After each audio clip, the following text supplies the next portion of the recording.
नीतीश कुमार को तो साफ सुथरा मुख्यमंत्री कहा जाता है कि वो किसी आपराधिक प्रवृत्ति में संलिप्त नहीं है। माफिया सबके आज्ञाकारी चपरासी मुखिया पिछले 11 महीनों से फरार और अनंत सिंह के आज्ञाकारी चपरासी हैं। और अनंत सिंह खुलेआम मुख्यमंत्री आवास में जाता है और बंद कमरे में पलटू के साथ उसकी गुफ्तगू होती है।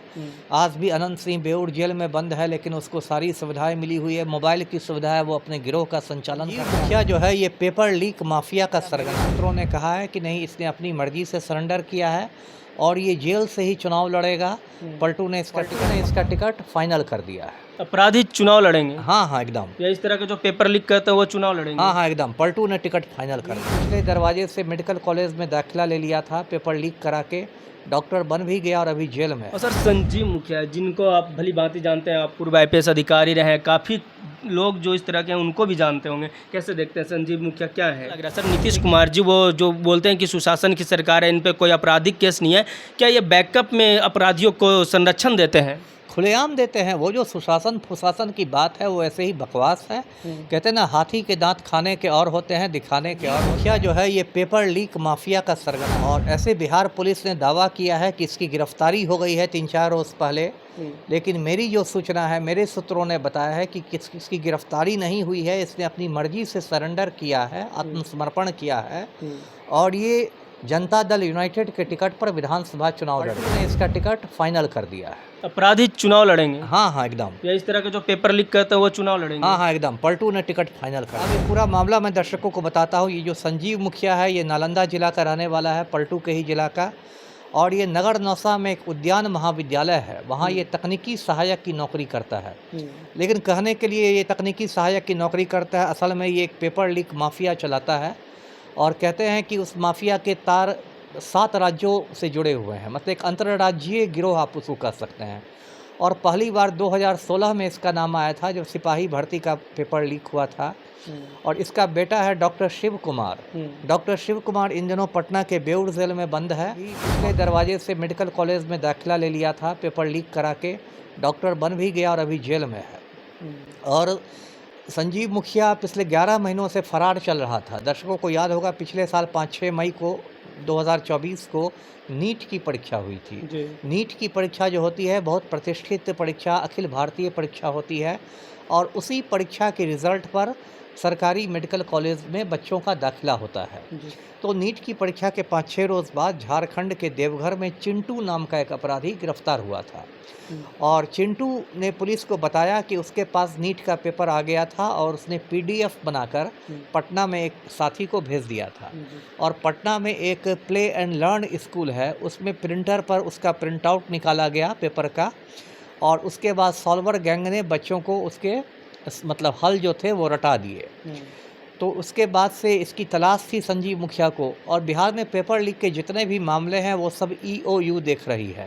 EOU का मतलब हुआ इकोनॉमिक ऑफेंसेस यूनिट, इसको हिंदी में कहते हैं आर्थिक अपराध इकाई। और ये 11 महीने से फरार था। बीच में बहुत सारी बातें आती थी, कुछ लोग कहते थे कि ये भागकर नेपाल में छिपा हुआ है, बहुत सारी बातें थी।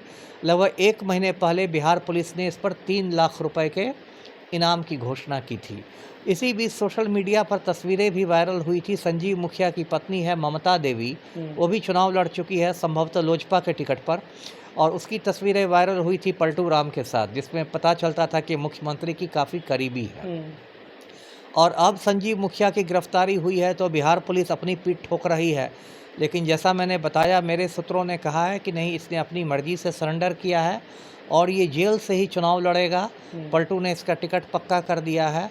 और यदि जीत गया चुनाव तो कोई आश्चर्य की बात नहीं कि पलटू राम इसे बिहार का शिक्षा मंत्री बना दे। बहुत बड़ा आप बात बोल रहे हैं सर कि जो नीट पेपर को लीक करता है वही शिक्षा मंत्री भी बनेगा। पलटू राम ऐसा काम करते हैं। आपको याद होगा 2020 में मेवालाल चौधरी को शिक्षा मंत्री बनाया गया था। मेवालाल चौधरी जब कुलपति था कृषि विश्वविद्यालय सबौर का, तब उसने बहुत घोटाले किए। और फिर पलटू ने उसको टिकट दिया, वो तारापुर से विधायक बना और फिर शिक्षा मंत्री भी बना। बाद में मैंने ही उसके खिलाफ काफ़ी सबूत लाए, तब उसको इस्तीफा देना पड़ा था। नीतीश कुमार को तो साफ सुथरा मुख्यमंत्री कहा जाता है कि वो किसी आपराधिक प्रवृत्ति में संलिप्त नहीं है। जी। देखिए, पलटू राम जो हैं वो सिर्फ ढोल बजाते हैं, जबकि असलियत यह है कि वो माफिया डॉन अनंत सिंह के आज्ञाकारी चपरासी हैं। और अनंत सिंह खुलेआम मुख्यमंत्री आवास में जाता है और बंद कमरे में पलटू के साथ उसकी गुफ्तगू होती है। आज भी अनंत सिंह बेऊर जेल में बंद है, लेकिन उसको सारी सुविधाएं मिली हुई है, मोबाइल की सुविधा है, वो अपने गिरोह का संचालन करता है। और पलटू राम नहीं, दर्शकों को याद होगा 2 साल पहले आनंद मोहन को, जो कि एक सज़ा याफ्ता खूनी था, उसको जेल से रिहा कर दिया और आनंद मोहन के लिए बिहार सरकार के कायदे कानून बदल दिए गए। जेल मैनुअल में संशोधन कर दिया गया आनंद मोहन को करने के लिए। अभी जो बिहार का पर्यटन मंत्री बना है राजू सिंह, ये भी हत्यारा है, खूनी है, कातिल है। राजू सिंह ने 1 जनवरी 2019 को दिल्ली में अपने फार्म में श्रीमती अर्चना गुप्ता नाम की महिला का खून कर दिया था।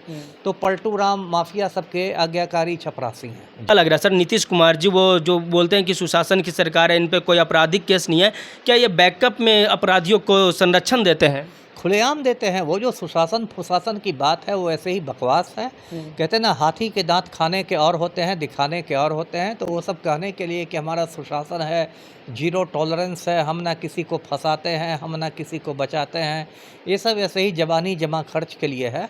असली बात यह है कि जो पलटू राम मुख्यमंत्री हैं वो माफिया सरगनाओं के आज्ञाकारी चपरासी हैं।